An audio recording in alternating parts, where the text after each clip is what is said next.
The broadcast is now starting. All attendees are in listen-only mode.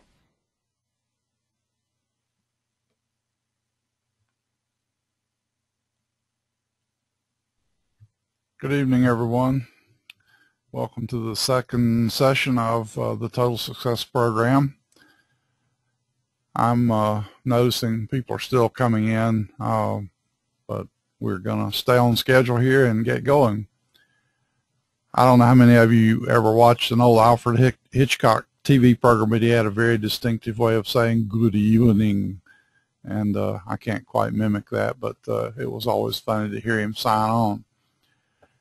And a lot has happened since last week. We have a new pope, and I'm not Catholic, but the significance to me is that about 3 months ago, Fran and I were standing in St. Peter's Square listening to the outgoing pope, the one who just resigned, give his papal blessing on Sunday. So having been there and having about 10,000 people in the square when we were there, makes it a little bit more poignant than it would be otherwise. So for those of you that are Catholic, I'm sure you have some feelings about it one way or the other. In any event, let's get started. I want to begin with a little bit of a review here. And what we covered last week were the 5 principles for success, beginning with number 1, that you have to accept total responsibility for your life. Nobody's going to do it for you. And you have to live in a way of thinking where you feel like you're in control of what you're doing as opposed to being a victim of it.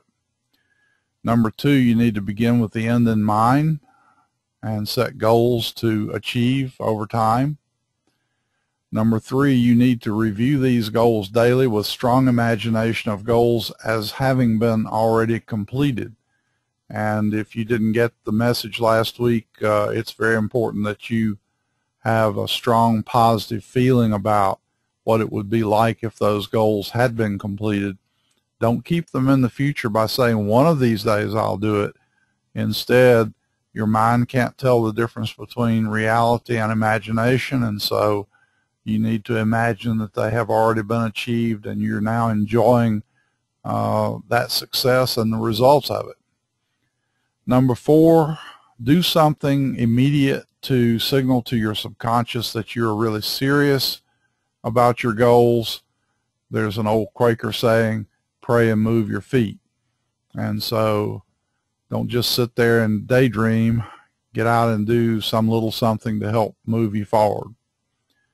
Number 5, what will you give in order to achieve your goals? Giving is a very important principle of success, and we're going to talk about that some more tonight. I say tonight, I notice that we have at least one person in Singapore, and it's about 7 or 8 o'clock in the morning over in Singapore. I've been there many, many times and love going to Singapore. We also have a person in Romania. We have people all over the U.S. I haven't noticed if any of my friends from India have signed in, but if they have, I have friends and colleagues all over India, from the very far north to the very far south. So welcome to all of you. I really appreciate you taking time to tune into this program and want to make sure that you get from it what you're looking for. For those of you who have joined us since last Thursday, be sure to review Lesson 1 on the member website, which is shown there with the link, http://howcanibesuccessful.ning.com. Remember to put the Ning in there, because if you just put in howcanibesuccessful.com, it does not work, of course. Also, for those of you who were here last week, I'd love to hear from you. Let me know how things are progressing for you. You can either send me an email on the Ning site, or you can send me an email to the Lewis Institute Inc. at yahoo.com address that you see here. Now, I put a paragraph in here saying imagination is a major component of success, and I say remember what Walt Disney said on his deathbed: if I hadn't already seen Epcot, you never would. Well, it occurred to me that that was actually on a slide in this program and not last week. So I'll just go ahead and tell you about it since it's in here, and you'll see it later on. When Walt Disney was on his deathbed, Epcot had been started already, but not nearly complete. And someone asked him, well, are you sad to know that you won't see Epcot, because everyone knew, including Walt, knew he was dying? And he said, you don't understand. If I hadn't already seen Epcot, you never would. And that is tremendously significant, because what he was saying was everything begins in the mind first and is then created outside. And so imagination and visualization are two of the major things that you need to pay attention to. I have a question here about unable to download charts, and I see the way you've typed this is with capital A, capital O, capital C, and I think those letters are case sensitive, so try it with the lowercase the way it's written on the slide. I'm going to back that slide up just 1 second. So it's tinyurl.com, small c 2, small a, o, c 56. So try, and you've got 59. Try it with 56, which is the correct one. And that could just be a typo, I'm sure. But in any case, as you know, computers are totally unforgiving. Someone typed their Gmail address as GMALI last week, and so the system said it bounced, and therefore the person effectively was not registered. They were registered, but they don't get any kind of confirmations for it. Okay, next slide. We'll start with tonight's material. One of the most important principles in psychology is the self-fulfilling prophecy. When I was in graduate school studying psychology, getting my master's and then my PhD, I found an entire book devoted to the self-fulfilling prophecy, and it reported a number of research studies that have been done to demonstrate that the self-fulfilling prophecy is indeed valid. And it is well researched, and it is a valid principle. And effectively what it says is that we get what we expect. Another way to say that is what we believe we make real.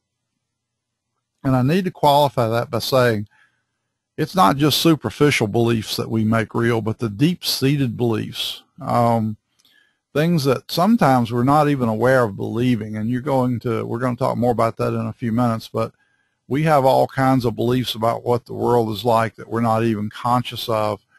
And many of those beliefs were implanted in our subconscious back when we were children, and they were a response to things that happened in our lives at a time when we didn't have the maturity to fully appreciate what was going on. And so your parents might have trashed you one day, and you thought it meant something about you, when in fact what it really meant was your parents were having a bad hair day. And once it was planted in your mind that there was something wrong with you, it may have stuck, and you grew up thinking there was something wrong with you. And the self-fulfilling prophecy works by making those things seem to be true. Now, another thing I didn't put on a slide, but I probably should have, is that beliefs are stories that we have told ourselves over and over again until we believe that they're true. We accept them as true. And once we accept them as true, they continue to function in our lives as though they are true. I witnessed a young lady, in fact I have witnessed her over several years. She was actually a client of someone I know who thinks that she's not cared for and loved and that sort of thing. And she invariably does things that demonstrate to herself that this is absolutely true. And so one of the things that you and I have to do if we're going to be successful is we have to replace the really significant, at least, limiting beliefs that we have with empowering beliefs. Now, there's a book called Influencer that I really love. It's by 4 or 5 authors, one of whom is named Griner, G-R-I-N-E-R, and it's called Influencer, not just influence. And one of the things they say is that sentences like the one here where it says we must replace all our limiting beliefs with empowering beliefs sound like solutions to problems. The trick is, how the heck do you do that? How do you replace these limiting beliefs with empowering beliefs? Because if you've ever tried to change your beliefs, you'll find it isn't very easy to do. There's a wonderful little scene in Alice in Wonderland, and I don't recall which of the specific stories it's from, but the Queen and Alice are talking, and Alice says to the Queen, "You can't believe things that aren't true." And the Queen says, "Why, nonsense." She says, "Sometimes I've believed 6 things that aren't true before breakfast." And of course, Lewis Carroll was a wonderful logician and philosopher, and Alice in Wonderland is not really a child's fairy tale. It's really written for you and me who are grown up to understand how the world works. And so sometimes if you read that from an adult perspective, you'll get some insights you never had before. Well, let's think about this thing. Where do these beliefs come from? Of course, it says here many of our negative beliefs are picked up from our parents at an early age. And you can see Mom telling Lisa here, just remember, we're not rich. We can't buy you everything you want. Remember, money doesn't grow on trees. And, you know, some of you, and me included, internalize those kinds of beliefs when we were quite young.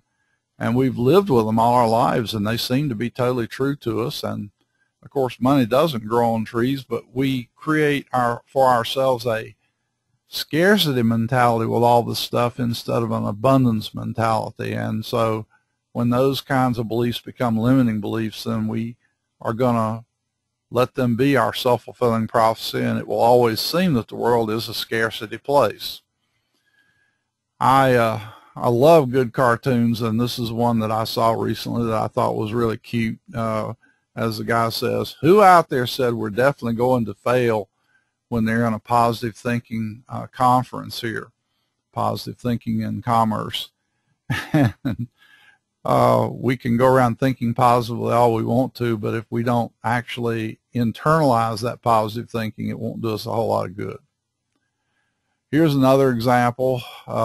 As this young lady is saying, there's no use trying. They won't let you get ahead. Whoever they are, by the way, and these are those generalized kinds of things that we believe about the world. It'll never work. You'll never amount to anything. You might have heard that from somebody as an adult who was an adult when you were a child. The harder you work, the behinder you get.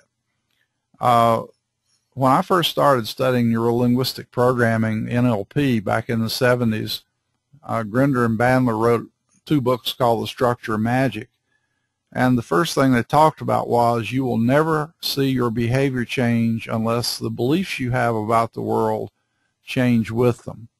And one of the things that a therapist has to do is to challenge the limiting beliefs you have and get you to understand that they are beliefs and not reality, and break those beliefs down and replace them with positive beliefs. That is not as easy as it sounds, but it is the essence of how change must take place. And there was a psychologist named Paul Václavic many years ago who wrote a book on change, and he talks about the persistence of these beliefs and how we manage to somehow maintain them. And he tells about a fellow who goes to a psychiatrist, and he begins the session by telling the psychiatrist, well, doc, he said, I need help, I'm dead. And this is a pretty new one for the psychiatrist. He's heard all kinds of things, but this is a new one. And he says, well, he said, let's examine that. He said, you can't be dead because you walked in here, and dead men don't walk. And the guy said, oh, yeah. He said, I'm a zombie, walking dead. And so the shrink tried saying, well, okay, but, you know, dead men don't breathe, and you seem to be breathing. And the guy said, well, you know, I don't want to go around scaring the heck out of people, so, you know, I go through the motions of breathing even though I'm really dead and not really breathing. And the doctor goes through a number of these kinds of attempts to challenge this belief that the fellow's dead, and nothing's working. And so finally he hits upon an idea. He says, well, you know, once the heart stops beating, he said, you may not know this, but once the heart stops beating, if you actually puncture a cadaver, no blood will flow forth, or very little blood will come out of the body. And so one way to say that is dead men don't bleed. And the fellow says, well, yeah, that seems reasonable. And so the shrink says, well, that'll be a good test, won't it? He said, if we prick your finger and you bleed, then that'll prove your heart is still beating and you can't really be dead. And the guy said, okay, that sounds okay. So the psychiatrist gets out a needle and sterilizes it and pricks the fellow's finger, and the blood starts oozing out, little droplets, you know, and the psychiatrist is waiting for the fellow to admit that he must be living, and instead the fellow says, I was wrong, Doc. He said, dead men do bleed. And I know that sounds kind of corny perhaps, but it is the essence of how difficult it is for us to challenge limiting beliefs that people have, because once they have they've become ingrained in your psyche, they are very, very resistant to change. And so we've got to have more than just the admonition that we should do these things, because as I said, the book Influencer points out that all these things about, well, just change your limiting beliefs, that sounds like proper advice on how to solve the problem. But unless they go further and say, well, how do you do that, they haven't helped you at all. And then here, of course, is one of the ways that we maintain beliefs. We go into what's called denial. And as this woman says, never mind the book on how to improve myself. I need a book on how to improve everyone else in my life. She's in denial that she needs to change. Instead, she thinks that everybody else needs to change. So the first thing you have to do is you have to understand what are your limiting beliefs. Because as I said earlier, many times these are unconscious. We formed them so long ago that we have forgotten how they got formed, and we've forgotten that we even have them. And so here's one of the ways that you can figure out if you have limiting beliefs. Look for patterns in your life where you have difficulty. Here are a few examples. And these are usually expressed this way. A person says, every time I meet someone new, it always goes wrong. I've known any number of both men and women who have said those kinds of things to me. They get very frustrated. They just broke up the most current relationship, and they say, it just seems hopeless. Every time I think this thing's going to work out, something goes wrong. And I had an acquaintance years ago when I was just out of college who lived in an apartment behind me and played guitar. And he and I were both guitar players, and we were talking one day, and he was on his fourth relationship. His first 3 marriages had gone under, and he was lucky. He had found a shrink who knew what was going on. It turned out that he was seeking out a pattern of interaction with women that he had had with his mother. It was a conflicted relationship, and he would unconsciously be attracted to women with whom he had the same conflict, because what was happening subconsciously was he was trying to resolve those conflicts. And unfortunately, he didn't have the tools or the resources or the skills to deal with them. And so the psychiatrist was able to point out to him what was going on. And he was in a fourth relationship with a woman with whom he did not have that pattern. And a few years after he married her, I saw him, and everything was going very well for him. So he did get lucky in that respect. Another pattern or way of expressing, people say, I can't seem to get out of debt. Every time I get my bills paid off, something goes wrong, and I have to borrow money to bail myself out again. Debtor, by the way, was a pattern that was in the old games people play by Eric Byrne. For those of you that are as gray-haired as I am and can remember those books, Byrne talked about games people play, and debtor was one of those. He called it game. What it is it's a repetitive pattern. Anything that's a repetitive pattern can be called a game, because there's moves and counter moves and all kinds of things that go along with it.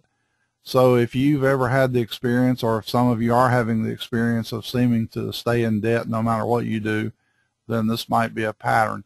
And these patterns, by the way, are all based on some kind of belief.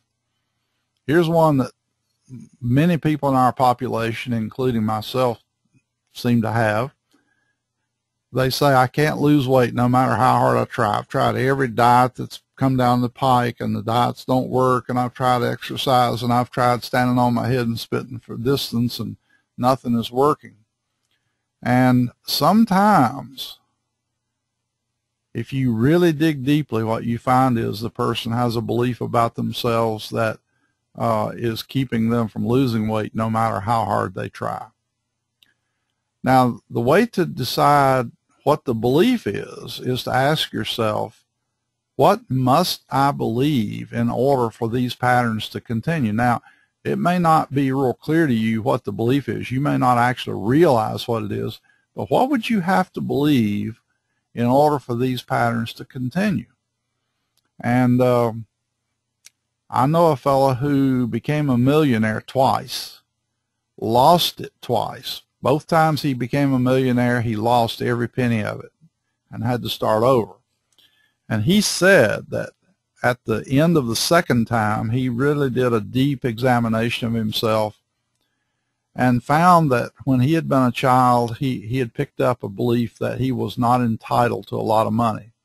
And his parents had always believed that they were doomed to be poor for all their lives, and they had passed that belief on to him.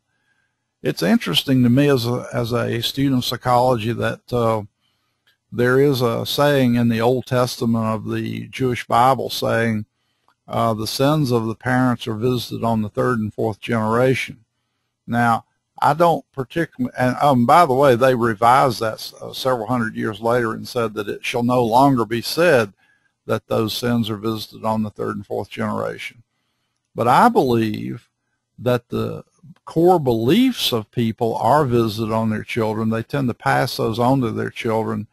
And so if you replace the word sins with the word beliefs, I think you'll find that there is some validity to that saying, that the beliefs of the parents are visited on the third and fourth generation. And so we inherit these ways of seeing the world. And once we inherit them, we tend to behave in ways that make them come true. So on the bottom of this slide, here are some examples of beliefs. I'm not entitled to a good relationship or wealth or success or whatever it may be. And so if you're going to overcome that belief, you have to, or I'm sorry, if you're going to have a good relationship or success or money, you have to overcome that belief. Nobody will ever care about me. I mentioned that one earlier. I'll never be wealthy. My body is unacceptable. Okay, so those folks that are trying to lose weight, being heavy in our society is an unacceptable thing, and so they may be trapped by staying heavy so that they maintain the belief that their body is unacceptable. So these are just a handful of examples, and what I would urge you to do is do a little bit of journaling. Think about some of the patterns in your life and see if you can recognize those patterns first, and then ask yourself, okay, what would I have to believe in order for these patterns to continue? And don't worry about whether it's absolutely true that that's what you believe, because there's a pretty good chance that however you state it, it's correct. You can look for things in your background. If you ever realize that you told yourself some of these things, then you can be pretty sure that that is a valid path to follow. Okay? Now, the slide that I just put up here is reversed with one slide because I realized that I had inserted a slide after this one in the wrong place, and so if my handout confused you, I'm sorry. I caught this after I'd already put the handouts out there to be downloaded.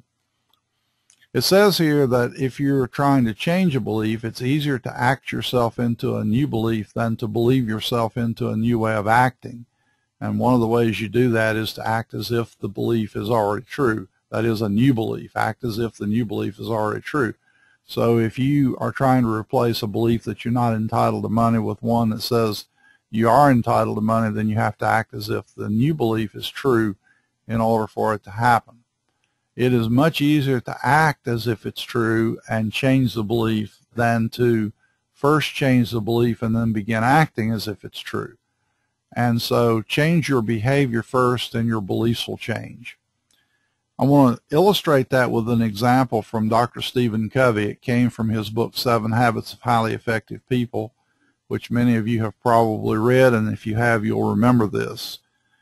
At one of his seminars, a man came up to him during a break and he said, "Dr. Covey, I'd like to ask for your advice." And Covey said, "Okay." And the fellow said, "Been married to my wife for quite a number of years, and I don't love her anymore. And I'm very disturbed by that, and I'd just like to know what you think I should do." And Covey said, "Love her." And the fellow was a bit perplexed by that, and he said, "But Dr. Covey," he said, "I just explained to you that I no longer love her.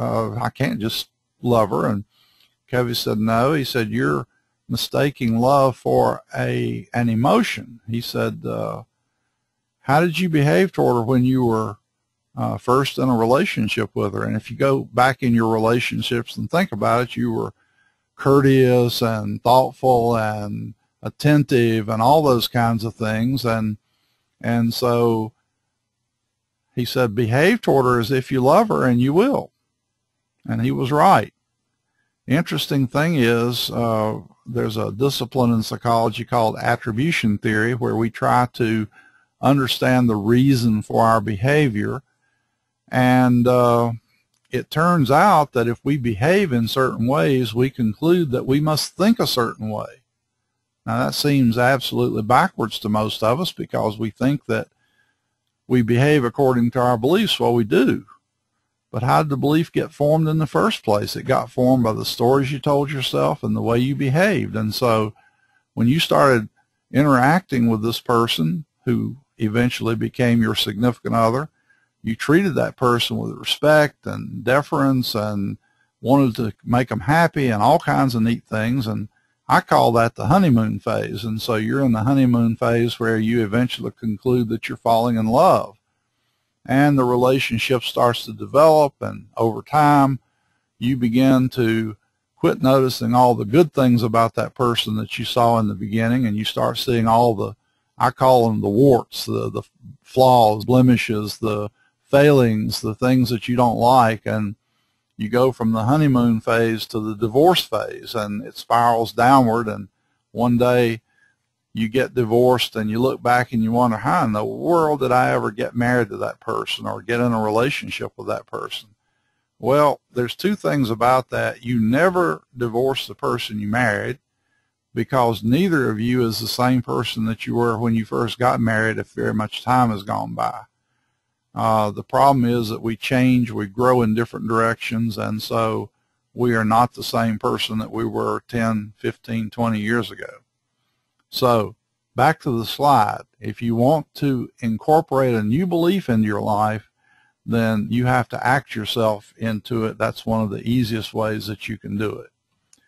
To illustrate that, Jack Canfield and Mark Victor Hansen are the people that wrote the Chicken Soup for the Soul series of books.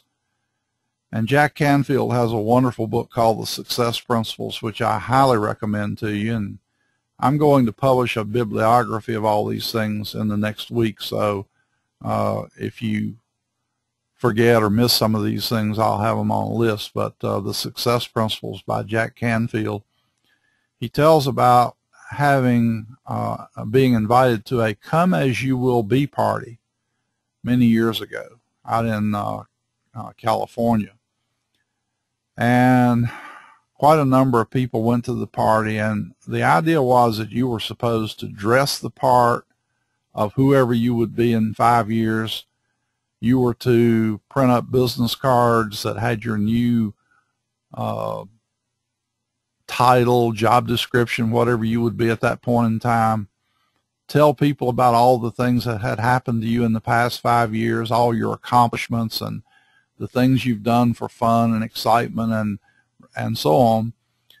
And Jack said it was just a marvelous experience, that these people that were there really played the part completely. I mean, it's like good actors. You stay in character for the entire 1 hour, 2 hour, 3 hour session. And if you've ever been to a program where you got a chance to talk to the actors at intermission, and you try to ask them about the play, they always respond as though they are the person that they're representing, because that's the way they give good performances. And so we can take a lesson from that the really good actors get into the part by pretending to be whoever it is they're portraying, and that's exactly what these people did. Now here's the deal. Okay, so this is a little party. Big deal. What's the big deal about that? Well, they did a 5-year follow-up, and they found that almost every person in that group had achieved whatever they said they would be in 5 years. In other words, acting as you will be 5 years from now implants a message to your subconscious that this is what you should be. It's what you aspire to. It's what you believe yourself to be, and the subconscious begins working on bringing it about. Now, whether you want to talk about law of attraction or law of manifestation or whatever, it's a psychological premise that the subconscious tries to create in your outside world whatever you hold in the inside.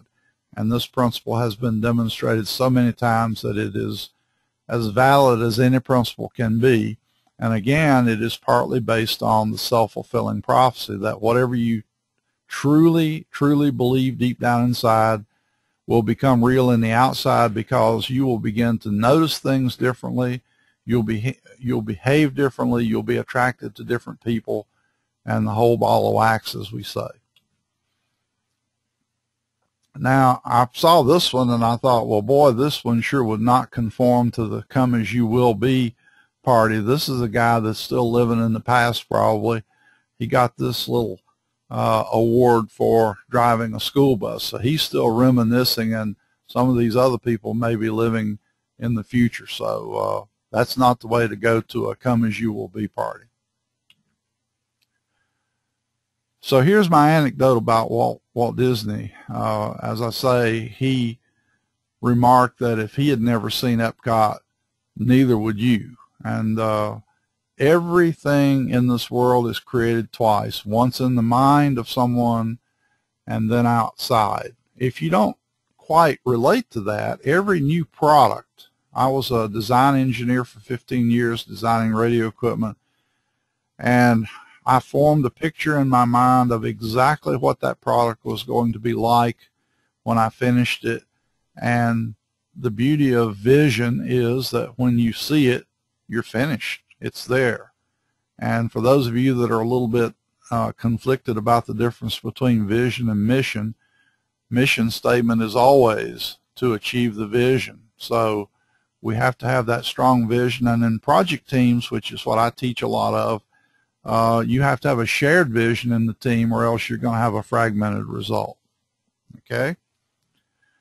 So here's an example. I saw this in some of the stock art that I subscribe to, and this guy's dreaming about a house with a family and a sunny day, and you can see that he's way off in space. When you see people with that flat, hypnagogic expression on their faces, that's the essence of dreaming. And Mark Victor Hansen, the chicken soup guy, has an audio tape that I'll talk about later called Dreams Don't Have Deadlines. And so those of you that have had dreams for some time, don't give up on them, because they don't have any deadlines.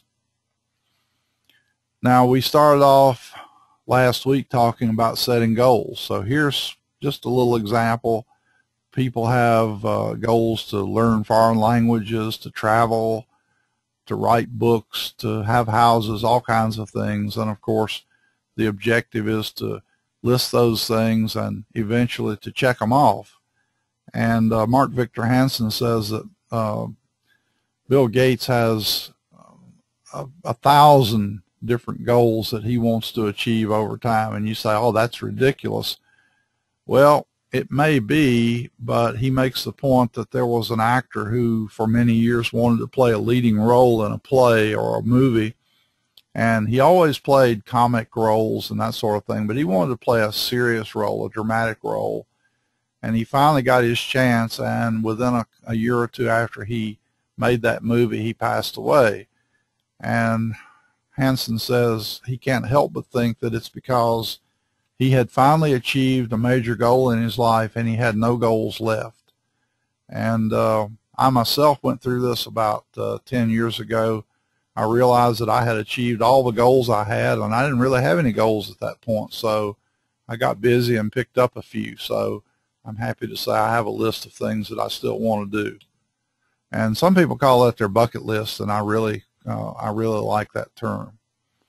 I saw this illustration, and I put it up here because the essence of all this stuff, project planning, project management, all these things, is visualization, imagining the end result before you ever achieve it. And so these are ways of helping yourself to think about the necessity to begin with the end in mind, as Covey said. That was one of Steve Covey's 7 principles: begin with the end in mind and move toward it. I was in Bermuda a couple of years ago and took this picture of the mayor. He dressed up in the old traditional costume that they wore back in the 1700s. And there is a fellow named Neville Goddard who wrote books under simply the name Neville, who says that one of the things that we can do to overcome these limiting beliefs is to go back and rewrite history. Imagine the difficult past as having been more pleasant. Imagine having been prosperous, loved, appreciated. Whatever you need to do to break old memories that may be keeping you stuck. Now, you may think that that's self-deception, but remember, the beliefs that you have were not necessarily told to you by someone else. You told them to yourself based on whatever happened. And you told them to yourself and accepted them as true. So, hey, if you told yourself a bunch of lies, tell yourself some new stories that are better. Because there's a real good chance that the old stories that you told weren't true in the first place. They were your interpretation of what took place. So, for example, if you had problems in school and you came home with a note from the teacher and your parents got on your case and really leaned on you heavily because they wanted you to do really well in school, and you interpreted that as, boy, they don't love me at all, they're not proud of me, they're unhappy with me, when in fact just the opposite is true. They loved you enough that they wanted you to really excel in school. But once you've told yourself this, then you tend to internalize that belief. I had a friend up in Virginia when I lived up there who had an adopted daughter, and she believed that because she was adopted, she wasn't loved as much as the one biological child that they had. And so she went through life, at least during the time I knew her, believing that, well, they don't really love me because I'm adopted. And the other part of it is, well, my real biological mother didn't love me because she gave me up for adoption. And I've always wished that I had been able to sit down with her and say, for God's sake, the most loving thing your biological mother may have done for you was to give you up for adoption, because she knew that she could not give you a good life, and these people have given you a wonderful life. So don't worry about whether or not what you tell yourself is objectively true, because the truth is you don't know what was objectively true back then. Everything is an interpretation. And so reinterpret in different light, reinterpret in the light of being an adult, and tell yourself some more positive stories. Now, there's a couple more points I want to make tonight that I think are really important, because they are things that if you're going to be successful, you just simply have to practice. And the first one here is to develop a gratitude attitude. Give or express thanks for everything that you have. It all belongs to the universe, and you can't take it with you. And here's what happens to many of us. We start lamenting all the things we don't have. And the more we focus on what we don't have, the glass is half empty instead of half full, the more the universe tends to give us what we don't have. Now, I don't mean to get into a religious thing here, but a lot of these things have been in religious literature, whether it be Christian literature, Jewish literature, Islamic literature. And the man Jesus said one time, the poor you always have with you. The reason being that people who are born into poverty tend not to be able to get out of poverty because they don't believe that they are entitled to it. They don't believe that they can be wealthy, and they focus on what they don't have instead of what they do have. Now, for those of you that are familiar with Esther Hicks and Jerry Hicks, who talk about the law of attraction, and whether you believe that it was channel stuff or not, it doesn't matter. They point out very, very strongly that when we dwell on getting rid of things, when we dwell on what we don't have, we just get more of the same thing. And so we have got to give thanks for what we have. And we'll talk a little bit more of that when I get to the assignments in a little while, because I'm going to give you an assignment to do to work on this. The next component that I think, and we talked about this, what are you going to give in order to get? It's really backwards. We really should be saying, I'm giving because I'm grateful for what I've already got. Okay? So if you give as a bargain to get more back, you probably aren't going to be very successful. But if you can express true gratitude for what you've got, and you can give some of what you got away, then you'll find that it will be multiplied. Now, the only way you can prevent having is to withhold. So if you withhold from other people, if you don't express things, then you're not going to have those things very long. A consciousness of scarcity cannot produce prosperity. So I mentioned the Dreams Don't Have Deadlines CDs a while ago. It's a really good 6 CD set that you can get from Nightingale Conant. And Mark Victor Hansen is very high on the giving component of success. Now, it doesn't have to be things. It can be cooperation. It can be friendliness. It can be a way of trying to lift somebody's spirits when they're down. It can be just a smile at somebody passing them by. Anything that you can give of yourself, because if you give of yourself, that's the greatest gift you can give. And if you are inclined to give money, that's great, because tithing does have real benefits. Give 10%, give 2%, give 1%. It doesn't matter. As Jesus said about the widow who gave the mite in the collection box, that mite was more important than somebody who had a lot of money giving a whole lot of money because they could afford it and she couldn't. So those are some things that I would urge you to think about.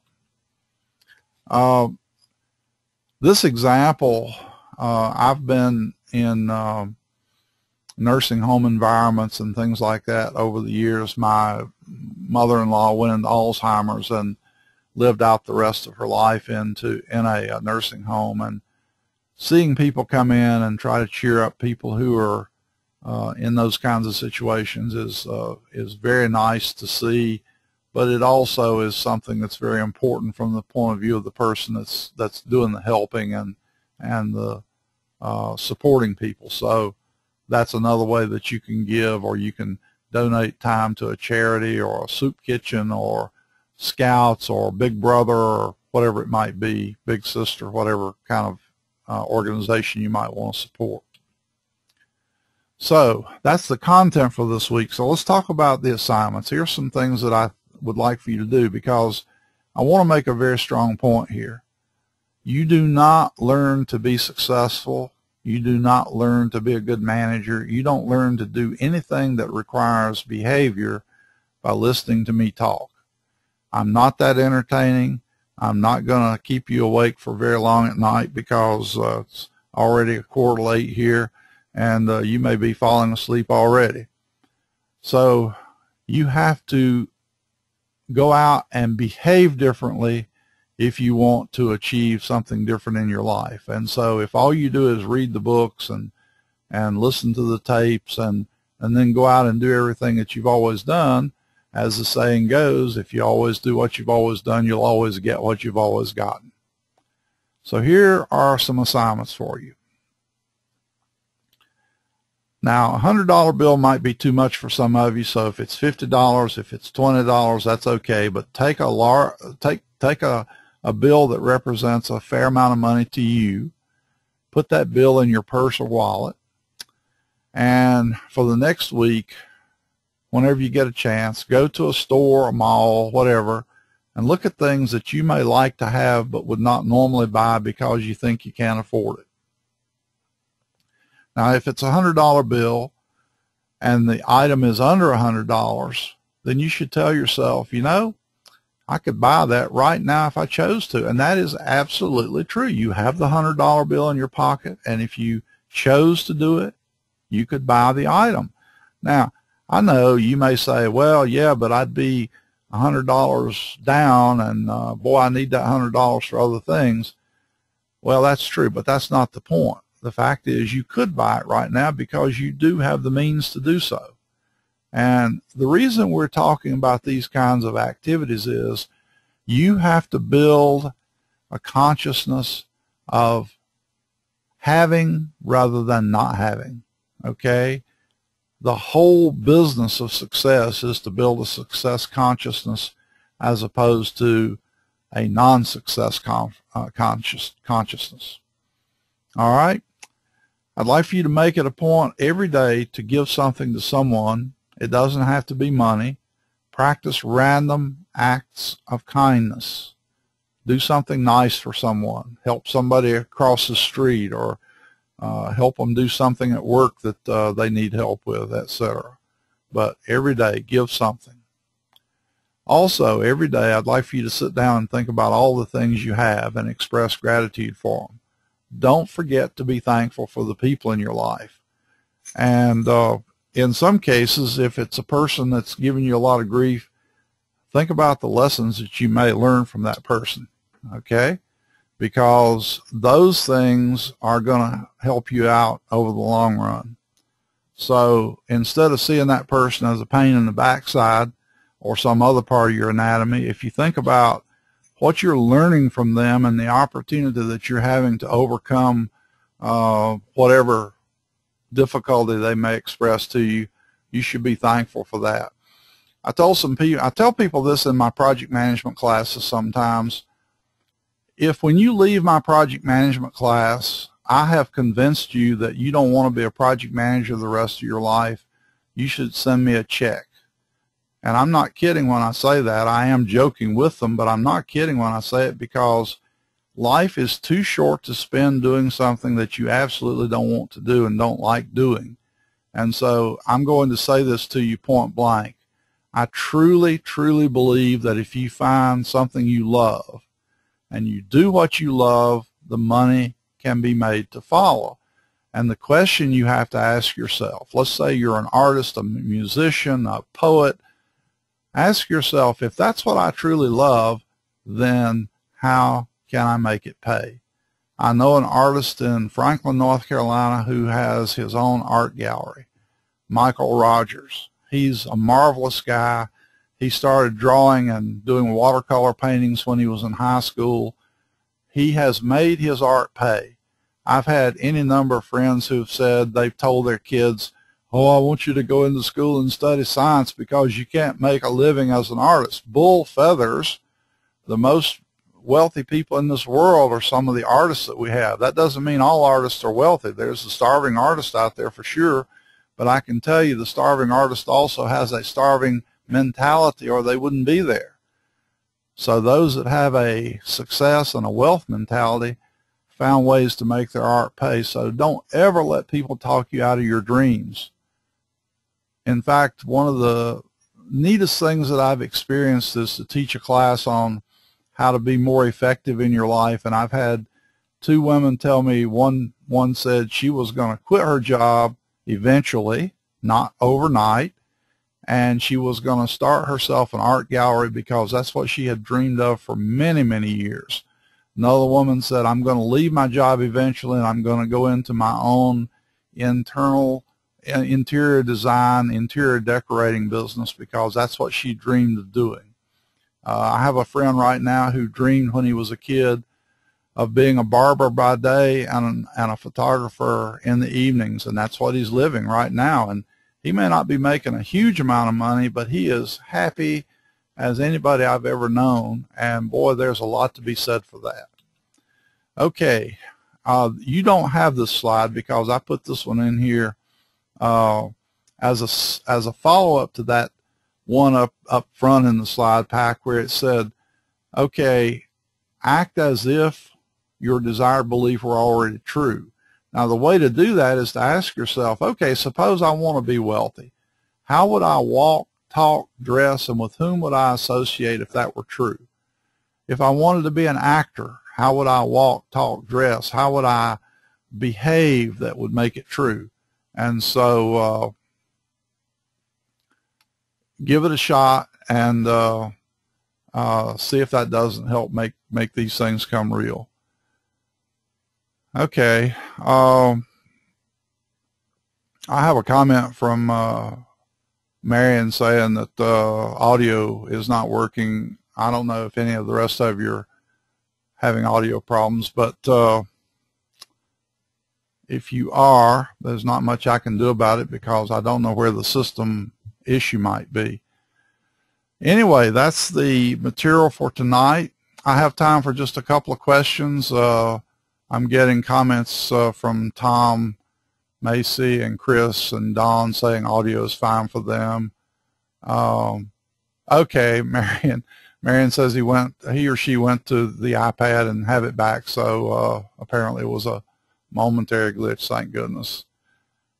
Okay, so if you have a question, let me take a couple of questions from you and see what we can do with those.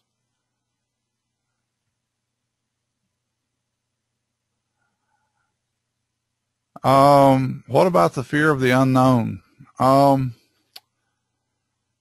Emerson said one time, do what you fear and the love of the do what you fear and the death of the fear is certain. In other words, be scared of it and do it anyway. And Bandura, who is probably the second most cited psychologist in the world, was able to cure people of phobias with what's called a kind of a successive desensitization. And what he would do is he would have people who were terrified of snakes. They wouldn't go in a room with a snake if their life depended on it. In fact, they were convinced if they went in the room with a snake, their life would end immediately. And he would have them first imagine going in a room, and then he'd have them just go to the doorway and just look inside, and he would place someone else in the room that handles snakes and all that sort of thing, and he would then let the people imagine doing that and get a little closer and get a little closer. He could actually cure a phobia of snakes in just about 15-20 minutes with that approach. So if you're scared of the unknown, I can't remember how they express the word fear, but it's a fantasy about things that aren't real.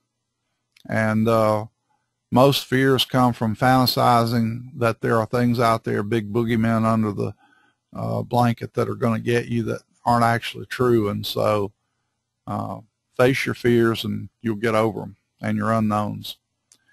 If you wait until you have certainty about things, by the way, you'll be old and gray and still right where you are, because there aren't any certainties in life except death and taxes and the fact that everything is uncertain. Anybody else have a question?